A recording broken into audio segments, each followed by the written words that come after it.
is Jesse Berst of SmartGridNews. I'm the moderator today, and we're talking about customer engagement with in-home displays. And we've just heard from Mark Eddings and Mark Smith of Reliant Energy. So we got a cluster of questions around a similar issue. Roger wants to know what's the cost. Andrew wants to know how you cover the cost if it's free to customers. William asks if you cost justified it with energy savings. Lisa wanted to know also about the cost of installation. So maybe I'll ask Mark Smith to start. Yeah, why don't we have Mark Eddings cover the cost, and I can talk about the installation piece. Sure, thanks. So Mark Eddings, what about cost? So we did mention before that the cost of the device in almost all cases for our customers has been free. They merely need to have the qualifications, and by qualifications, those are really technical qualifications. They had to have a provision smart meter. They needed to be in a single-family home, and the reason they needed to be in a single-family home was merely a question of proximity from the device to the meter. And Mark, are you able to say anything about your costs for devices and the cost of installation? Do you have any rough guidelines there? Sure. From an installation standpoint, there is no cost because it's the customer installs themselves, and that's one of the reasons that we went with the solution that we did. And specifically, at one point, we were going to include what we call a gateway that would allow us to have two-way information transfer, meaning that the information was coming to Reliant in real time and going to the customer in real time. For a variety of reasons, with this program, we abandoned that methodology and instead went with a simple plug-and-play, where literally the meter, the device, the home energy monitor talks to the meter, and only that one-way communication. So all the customer has to do is take it out of the box and plug it in. And on our side, we've already pre-provisioned it so that there is no interaction needed from Reliant or any sort of technician once it's in the home. And are you cost justifying that through energy savings? Well, that's an interesting question. From a cost perspective, this is a technology that we've been investing in for a little bit over 3 years. So in some ways, we were in on the market early when, and I'll defer some of this to our friends over at Tendril, when the technology was new, and as one would expect with new technology, the costs were higher then. Today, to purchase new devices, the cost would certainly be more beneficial. We treated this as more of a table stakes effort for us. We weren't necessarily trying to recoup every dollar that we spent on each device with each individual customer interaction. Our plan instead is to recoup the investment based upon increased customer acquisitions and better customer retention. So for us, it always comes back to those two issues. Will they come to us because we have the solution, and will they stay longer because they've got it with us? Fair enough. Well, Roger pushes back a little bit and asks why focus on real-time in-home displays when research shows more interest in next-day green button kind of data, and only a fraction of people, according to research he's seen at least, have an interest in in-home displays. That's a good question. Yeah, as we stated before, we felt that customers had the need to really understand what their disaggregated usage is. Basically, what is my HVAC costing me by, what is it using? So they're able to, turn up their thermostat and see what it costs for that to run, as well as all the other appliances that they're able to turn off and on. We feel like that's an important part of a broader suite of tools, and we did provide the next day consumption as well. Listen, lots more good questions, but I want to get to the second part of the presentation. And Matt Smith from Tendril is going to join us next. Yeah, it's actually Mark Smith. I'll take the first point, and we'll transition to Matt. Part of what a lot of those good questions came up is really what we're trying to hit here.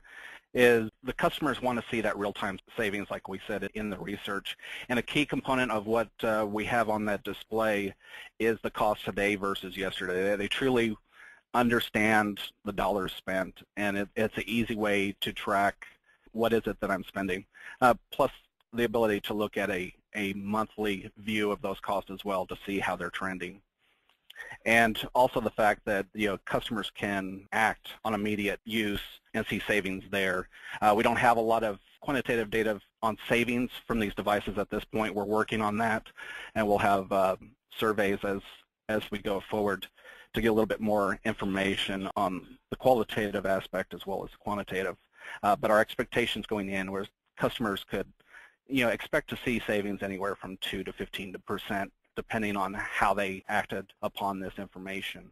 And one survey I did see from our friends down here in Houston at CenterPoint Energy that had an IHD pilot saw approximately 70% of customers actually changed their behavior based upon the feedback from these displays.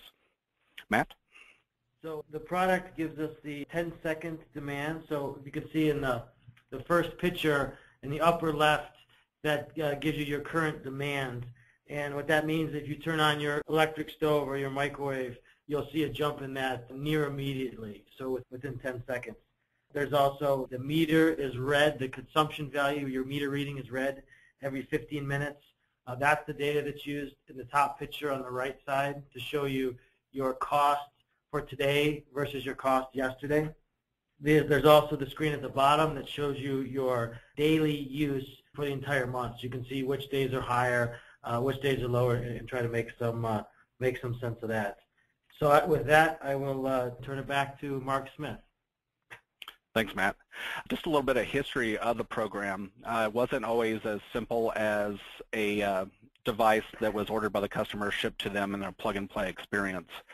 As Mark Eddings mentioned before, we did start off with a concept that included a gateway along with the IHD that had two-way communications where we would send down to it price information, daily billing simulations, basically a true-up to what the cost estimation was to date, as well as billing period information. As you can see with this device, it's based upon the calendar month and not bill period, because it is considered more of a fire and forget device, one that doesn't stay connected with the utility to get that billing period information.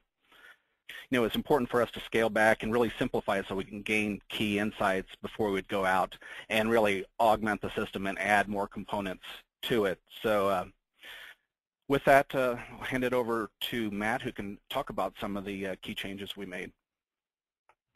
So Tendril worked with Reliant early on the requirements for the in-home display. And then near the end of 2010, we started with what we considered a generally available release, and we customized it based upon Reliant and the Texas market in particular. So very importantly, we added the ability for the customer to enter their price of electricity.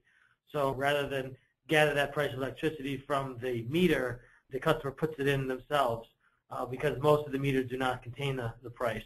So if you see in the upper picture there, that's an example of a customer entering their price. So it's very simple. There's a little guide that comes with it that explains how to do that. As Mark pointed out, we've also changed this from a device that was intended to be connected via a gateway to the internet and to a cloud server to give them very close to accurate billing information, and change that to a device that gives very accurate estimates of your monthly use.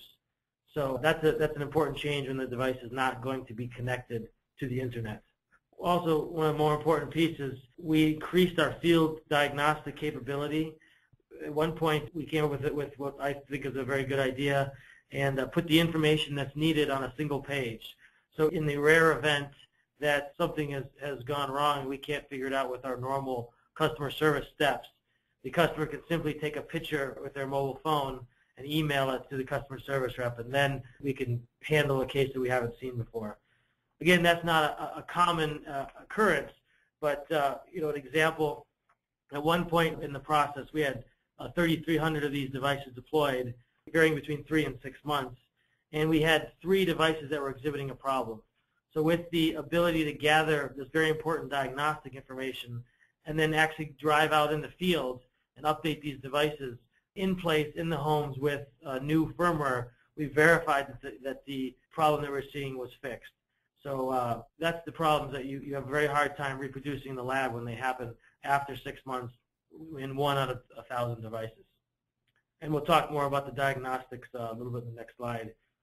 We do have an example in the lower right-hand corner there.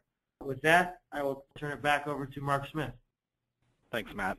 Customer engagement, as we mentioned before, the ease of install, the ease of order is very important at getting these devices to customers. You know, that was a key focus in the way we designed this program and designed all the processes around it. Just to give you the use case of how a customer orders it, it's predominantly ordered online through the customer's online account management portal, where information is taken about the customer's account, and from that point on, the customer does nothing else.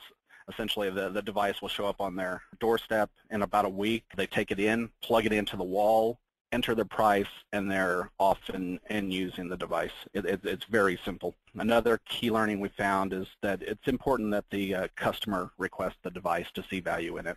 As we mentioned before, the device was offered as an incentive to sign up for service. In that case, we saw fewer customers that took the initiative to actually even set up the device. It was not a high percentage of difference between the two, but we did see a difference. So yeah, definitely, there is value in a customer learning about the device and requesting it on their own. The ease of delivery. We set up the process around, actually drove a lot of the processes around the SEP 2.0 MRD provisioning scenarios. In that, there's a P2 scenario, which is direct delivery, self-install, and this goes back to the plug-and-play methodology. It's important to have a supply chain vendor that is tightly integrated with your back office and also having tight integration with your head-end system. In our case, in Texas, it's Smart Meter Texas, so it's one step removed from all the technical aspects of a data collection engine or head end of a AMI network. But everything is automated. There aren't people that touch data through the process, so there's no fat fingering of data. And especially, we didn't want the customer to have to call us once they got the device. The ability for the customer to read off over the phone the install code and network ID of the device, have that successfully done the first time, was a great concern. So everything is automated where it's a plug-and-play process. Matt? So getting to the diagnostics a little more and the training of the customer support reps, there is nothing like field deployments via solid pilots, good pilot that's get out to a lot of people and people actually using it to really harden the product and create the solid customer support scripts that are needed. So we took this to the pilot and that we put in some additional diagnostics. We made sure we could get those very easily, and what came out of that was Reliant's Customer Support Center handled Tier 1 and Tier 2 support and did a fantastic job.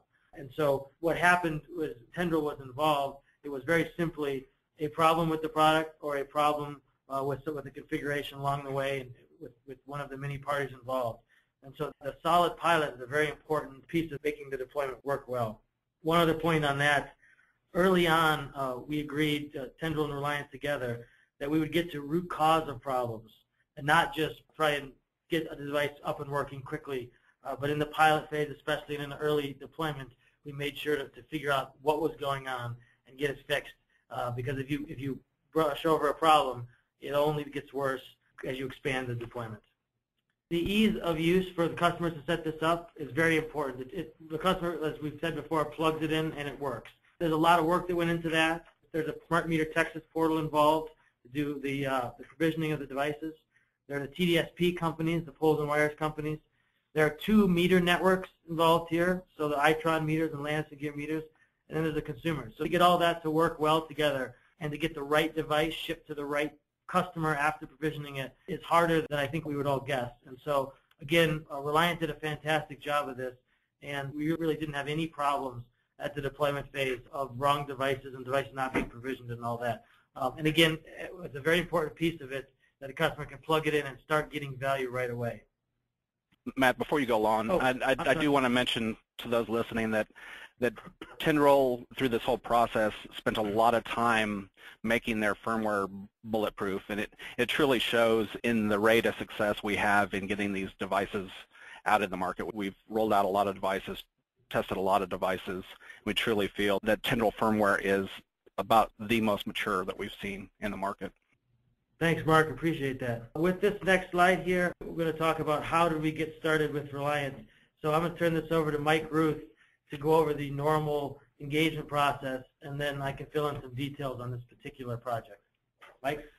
Thanks, Matt. So how does Tendril start an engagement or typically engage with our customers? So we'll typically start at the beginning with the overall program design and where needed design for experiment. So this starts with understanding our clients' goals and objectives and focusing in on what are the success metrics for the program, understanding who we're targeting, who are the customers that we want to engage in the program that's being defined, and then ultimately defining the right devices or solutions for the program. As you'll hear, we know, and as most people know, one size does not fit all every consumer, and so it's important to think about what is the right type of touch point for the customers that you're trying to engage. And as you heard here today, in-home displays have a place as well. Beyond that upfront engagement, then we'll typically conduct a 3 to 6 month pilot where we're looking to get friendly feedback early, train field and support personnel, get measurements, prove the program out, and then move it into a rollout on the schedule and budget of our clients. So with that kind of overview, Matt, can you give a little more detail on how we engaged with Reliant? Sure. By the end of 2010, we had wrapped up some very specific goals around how we wanted this project to roll out. As far as the market segmentation, we left that up to Reliant, and as Mark explained, the customer self-selecting kind of turned out one of the better ways. We chose an IHD for the reasons described previously, and then we went through about a 5-month pilot, and then in May of 2011 is when the first devices went out to live customers, and then it ramped up from there to the over 10,000 number that Mark talked about previously.